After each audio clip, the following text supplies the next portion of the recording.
Hello everyone. Video के इस part में हम बात करेंगे derivation of second and third equation of motion by graphical method. Students, जैसा कि आपको पता है कि there are three types of equation of motion. तीन तरह के इक्वेशन ऑफ मोशन होते हैं। पहला v is equals to u plus a t, दूसरा s is equals to u t plus half a t square, and third one is v square minus you square is equals to 2as। और ये तीन तरह की equation जो हैं वो uniformly accelerated motion के लिए only defined, uniformly accelerated motion. इसलिए आप जो यहाँ ग्राफ देख रहे हैं वेलोसिटी टाइम ग्राफ, ये वेलोसिटी टाइम ग्राफ भी पर्टिकुलरली यूनिफॉर्मली एक्सेलरेटेड मोशन का ही है, जिसमें कि ऑब्जेक्ट के पास एक सर्टेन इनिशियल वेलोसिटी है u। ठीक है, अगर हम वेलोसिटी टाइम ग्राफ की बात करें तो वेलोसिटी टाइम ग्राफ से पर्टिकुलरली हमें दो इंपॉर्टेंट इंफॉर्मेशन मिलता है। सो वेलोसिटी टाइम ग्राफ को हम वीटी ग्राफ पे लिखते हैं। ठीक है, अगर वीटी ग्राफ की बात करें तो यहाँ से हमें दो इंफॉर्मेशन मिलता है। पहला स्लोप। सो जो स्लोप होता है वेलोसिटी टाइम ग्राफ का, ये हमें क्या देता है? एक्सीलरेशन। क्या देता है? एक्सीलरेशन, या इस केस में आप यूनिफॉर्म एक्सीलरेशन भी कह सकते हैं। दूसरा चीज आता है area under VT graph. Area under VT या velocity time graph. Area under velocity time graph हमें क्या देता है? मैग्नीट्यूड ऑफ डिस्प्लेसमेंट, या हम दूसरा क्या कह सकते हैं? Distance covered. Distance covered. So magnitude of displacement या डिस्टेंस कवर्ड। ओके, स्लोप का हम यूज कब करते हैं? स्लोप का हम यूज करते हैं जब हमें डेरिवेशन करना होता है फर्स्ट इक्वेशन ऑफ मोशन का बाय ग्राफिकल मेथड।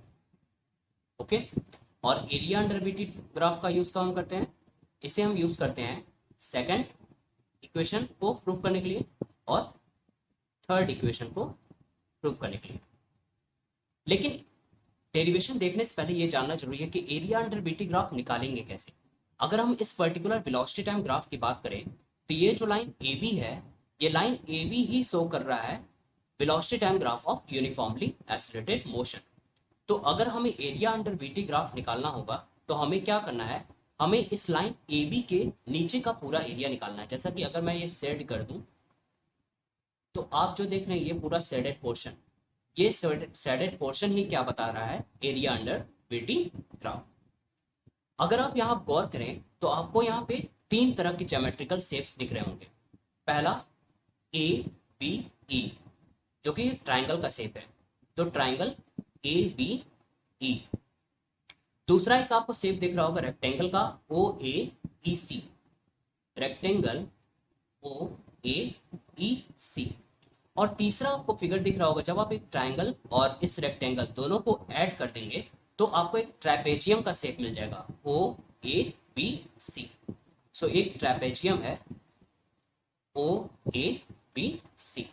ठीक है, तो हमने क्या बताया कि वीटी ग्राफ में अगर हम स्लोप का यूज करेंगे तो हमें फर्स्ट इक्वेशन ऑफ मोशन मिलेगा, और एरिया अंडर वीटी ग्राफ मिलेंगे तो सेकंड और थर्ड। अब सेकंड कब मिलेगा और थर्ड कब मिलेगा?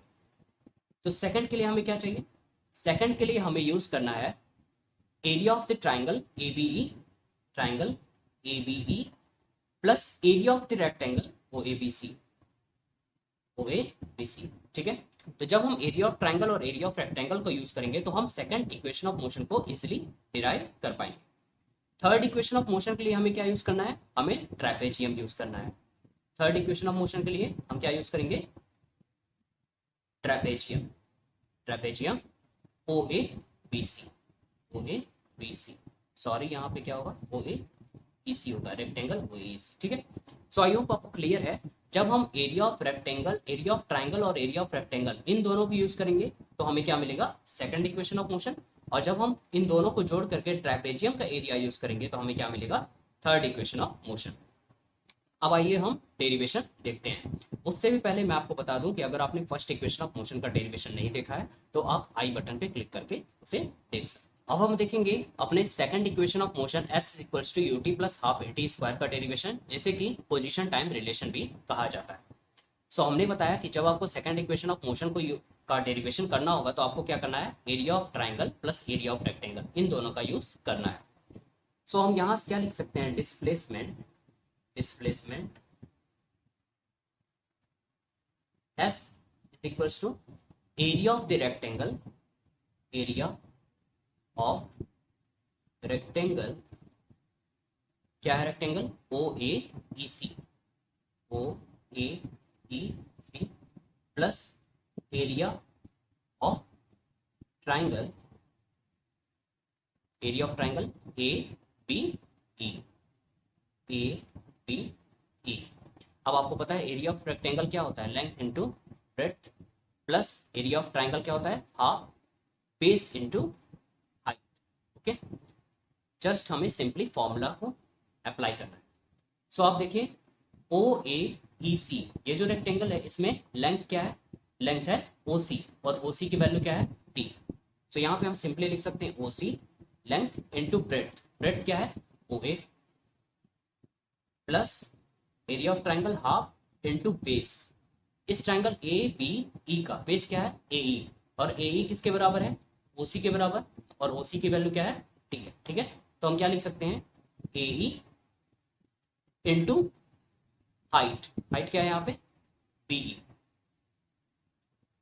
ओके स्टूडेंट्स, अब आपको जस्ट सिंपली वैल्यूज को पुट करना है, OC की वैल्यू T, OA की वैल्यू यहां से दिख रहा है आपको U, plus half into AE की वैल्यू, AE किसके बराबर है OC के बराबर, और OC की value T, into BE, BE की वैल्यू यहां मैंने निकाला है B माइनस U। यहां से आपको क्या मिल गया, UT plus half T into B minus U। अब जस्ट आपको B माइनस U को रिप्लेस करना है बाई AT। आप जानते हैं कि V is equals to U plus AT होता है हमारा फर्स्ट इक्वेशन ऑफ मोशन। अगर हम यहाँ से U को इधर ले आए तो हमें क्या मिलेगा, V minus U is equals to AT। तो जस्ट हमें इस इक्वेशन को यूज करना है, V minus U is equals to AT, इस एक्सप्रेशन। तो हम यहाँ से क्या लिख सकते हैं, UT plus half T into B minus U की जगह पे AT। सो हमें क्या मिल गया, UT plus half AT square. So हमारा डेरिवेशन हो गया S is equals to UT plus half AT square. Now students, अब हम देखेंगे third equation of motion V square minus U square equals to 2AS का प्रूफ, जिसे हम position velocity relation भी कहते हैं। तो जैसा कि मैंने आपको बताया था कि जब हमें थर्ड इक्वेशन ऑफ मोशन को प्रूव करना होता है तो हम क्या यूज करते हैं, एरिया ऑफ ट्रेपेजियम। सो हम क्या लिख सकते हैं, displacement S equals to area of trapezium OABC।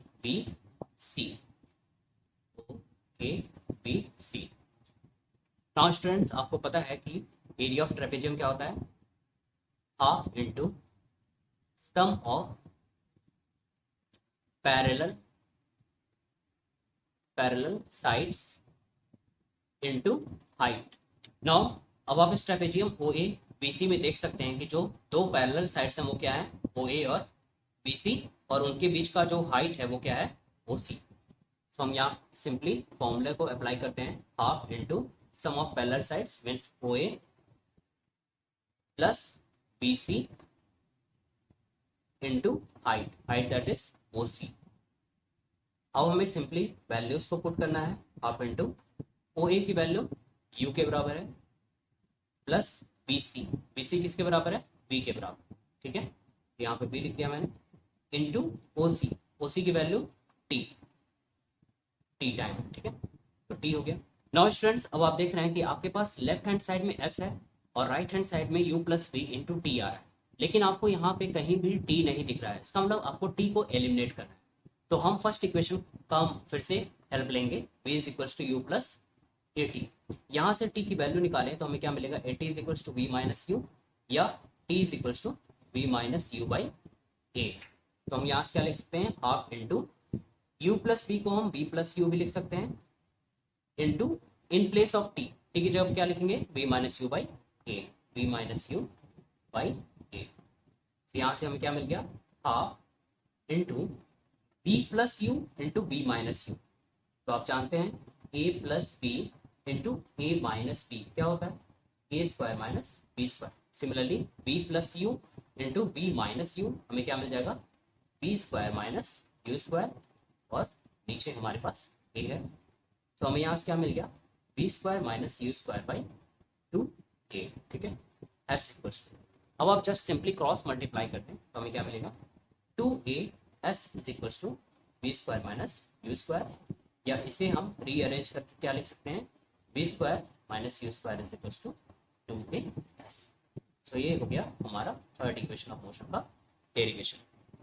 So thank you students, अगर आपको हमारा वीडियो अच्छा लगा हो तो प्लीज़ लाइक करें, शेयर करें और हमारे चैनल को सब्सक्राइब करें। Thank you.